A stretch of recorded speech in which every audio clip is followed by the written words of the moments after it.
ఓం నమ శివాయ. హరహర మహాదేవ. కార్తీక పురాణము 29వ అధ్యాయము 29వ రోజు పారాయణము. అంబారీషుడు దుర్వాసుని పూజించుట. ద్వాదశి పారాయణము. అత్రి మహాముని అగస్త్యులే వారితో ఈ విధముగా సుదర్శన చక్రము అంబారి నాకు అభయమిచ్చి ఉభయములు రక్షించి భక్తకోటికి దర్శనమిచ్చి అంతర్ధానమై నా వైనము చెప్పి తిరిగి ఇట్లు నడువనారంభించెను. ఆ తరువాత అంబారీషుడు దుర్వాసుని పాదములపై పడి దండ ప్రణామములాచరించి పాదములను కడిగి ఆ కడిగిన నీళ్లను తన శిరస్సుపైన జల్లుకుని, ఓ మునిశ్రేష్ఠ, నేను సంసార మార్గమందున్న యొక్క సామాన్య గృహస్థుడిని. నా శక్తి కొలది నేను శ్రీమన్నారాయణుని సేవింతును. ద్వాదశి వ్రతము చేయుకొను. ప్రజలకు ఎట్టి కీడు రాకుండా ధర్మవర్తనుడనై రాజ్యమేలుచున్నాను. నా వలన మీకు సంభవించిన కష్టములను నన్ను మన్నింపుడు. మీ ఎడల నాకు అమితమైన అనురాగం ఉండుట చేతనే తమకు ఆతిథ్యం ఇవ్వాలనని ఆహ్వానించి తిని. కాన నా ఆతిథ్యమును స్వీకరించి నన్నును నా వంశమును పావనము చేసి కృతార్థుని చేయుడు. మీరు దయార్థ హృదయులు. ప్రథమ కోపముతో నన్ను క్షేపించినను మరలా నా గృహమునకు విచ్చేసిరి. నేను ధన్యుడనైతిని. మీ రాక వలన శ్రీ మహావిష్ణువు యొక్క సుదర్శనమును చూచు భాగ్యము నాకు కలిగినది. అందులకు నేను మీ ఉపకారమును మరువలేకున్నాను.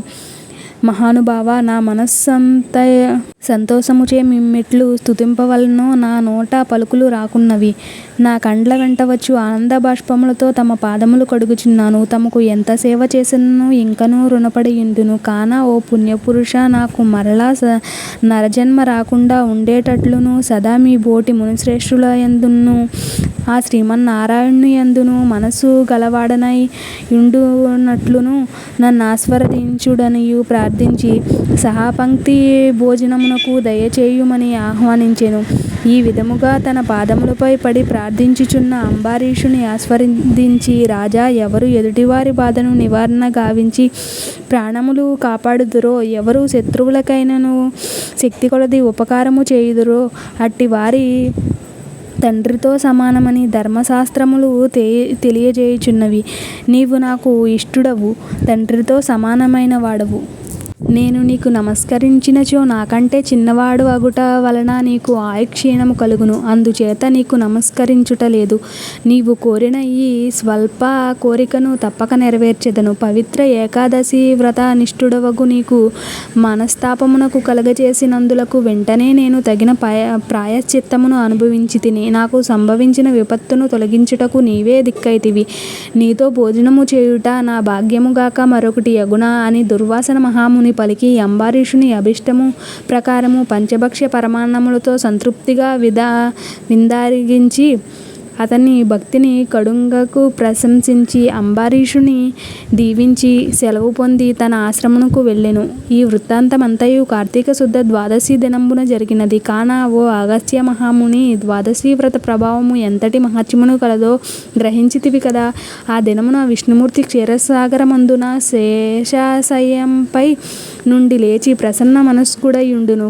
కనుకనే ఆ రోజున కంతటి శ్రేష్టతయు మహిమయు కలిగినది. ఆ దినమున చేసిన పుణ్యములు ఇతర దినములలో పంచదానములు చేసినంత ఫలమును పొందును.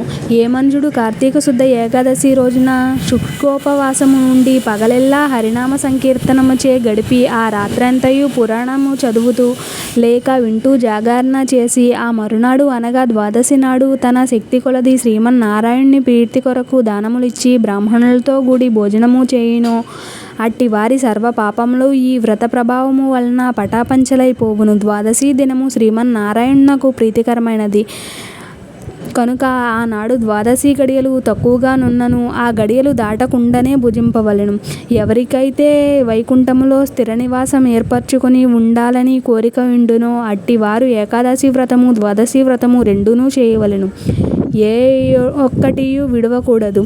శ్రీహరి ప్రీతికరమగు కార్తీక శుద్ధ ద్వాదశి అన్ని విధములా శ్రేయస్కరమైనది. దాని ఫలితము గురించి ఎంత మాత్రమును సంశయింపకూడదు.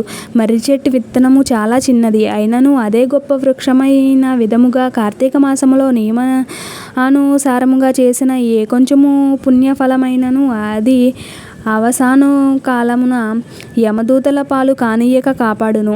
అందులకే ఈ కార్తీక మాస వ్రతము చేసి దేవతలేగాక సమస్త మానవులు తరించిరి. ఇట్లు స్కందపురాణ అంతర్గత వశిష్ఠ ప్రోక్త కార్తీక మహత్యమందలి ఏకానోత్రింశాధ్యాయము 29వ రోజు పారాయణము సమాప్తము. ఓం నమః శివాయ. హర హర మహాదేవ. వీడియో నచ్చితే లైక్ చేయండి, షేర్ చేయండి, కామెంట్ చేయండి. మన ఛానల్ని సపోర్ట్ చేసి సబ్స్క్రైబ్ చేయడం మాత్రం మర్చిపోకండి. ఇటువంటి ఎన్నో భక్తి వీడియోస్ కోసం.